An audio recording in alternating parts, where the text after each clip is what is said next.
வணக்கம். தமிழ் எழுத்தாளர்களுள் எழுத்திற்காகவே வாழ்ந்தவர்கள் என்று ஒரு பட்டியலிட்டால் அதில் நாம் சிறப்பாக யாரை சொல்லலாம் என்றால் எழுத்தாளர் சீசு செல்லப்பா அவர்களை சொல்லலாம். சின்னமனூர் சுப்பிரமணியன் செல்லப்பா நம்முடைய தேனி மாவட்டத்தில் கம்பத்திற்கு அருகே இருக்கக்கூடிய சின்னமனூரில்தான் 1912 ஆண்டு சீசு செல்லப்பா பிறக்கிறார். தன்னுடைய சொந்த ஊர் சின்னமனூராக இருந்தாலும் கூட தாய்மாமனுடைய ஊராகிய வத்தலக்குண்டில்தான் அவர் தன்னுடைய இளமை பருவத்தை கடக்கிறார். வத்தலக்குண்டு நமக்கு தெரியும், அங்குதான் ராஜமையர், அதாவது கமலாம்பாள் சரித்திரத்தில் எழுதிய ராஜமையர் பிறந்த ஊர் அந்த ஊர் தான்.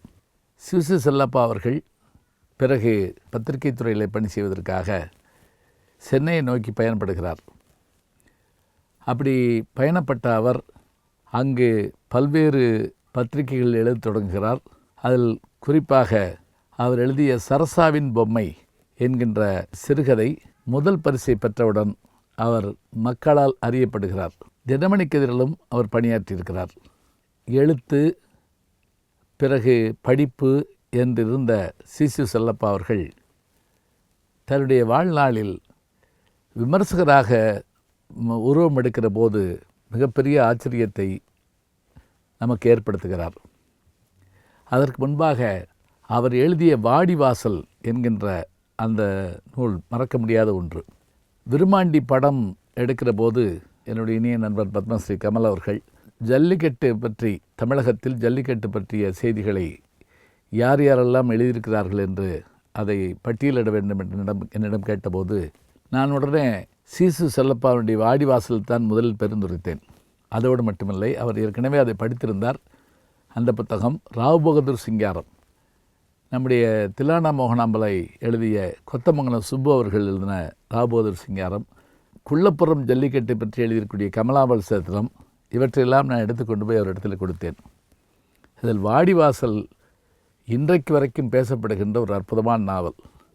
அதாவது ஒரு ஜல்லிக்கட்டு மாட்டை அடக்குகிற போது அதில் தந்தையார் இறந்து போக அவருடைய மகன் எப்படி அந்த மாட்டை அடக்குகிறான் என்கின்ற அந்த செய்தி அற்புதமான ஒரு திரைக்கதையோடு எழுதப்பட்டிருக்கும். பின்னால் கூட அதை குறும்படமாக எடுத்தார்கள். எழுத்துலகில் இருந்த அவர் விமர்சகராக மாறிய பிறகு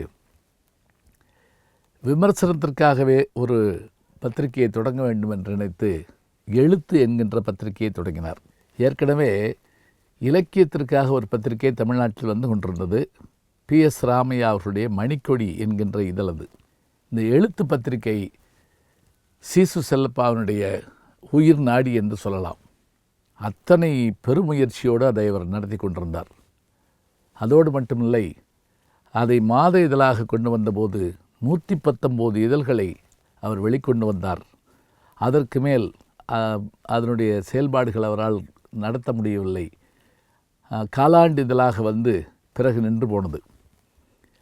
அவர் வாழ்கிற காலத்தில் அவர் படைத்த அந்த செயல்பாடுகள், அவர் படைத்த படைப்புகள் என்று பார்க்கிற போது சிறுகதைகள் என்ற வரிசையில் சரசாவின் பொம்மை, மணல் வீடு, 60, சத்தியாகிரகி, வெள்ளை, இதை தவிர அவருடைய புதினங்கள் என்று வருகிற போது ஜீவனாம்சம், சுதந்திர தாகம், இவற்றோடு அவர் நாடகங்களே எழுதியிருக்கிறார். முறைப்பெண் என்ற நாடகம் அவருக்கு ஒரு நல்ல பெயரை பெற்று தந்தது. சீசு செல்லப்பா அவர்கள் கவிஞராகவும் திகழ்ந்திருக்கிறார் என்பதற்கு அவருடைய கவிதை தொகுதி ஒன்றை பார்க்கிறோம். மாற்று இதயம் என்பது அவருடைய கவிதை தொகுதி. காந்தியடிகளுடைய வரலாற்றை குறுங்காப்பியமாக இன்று நீ இருந்தால் என்றும் படைத்து காட்டியிருக்கிறார்.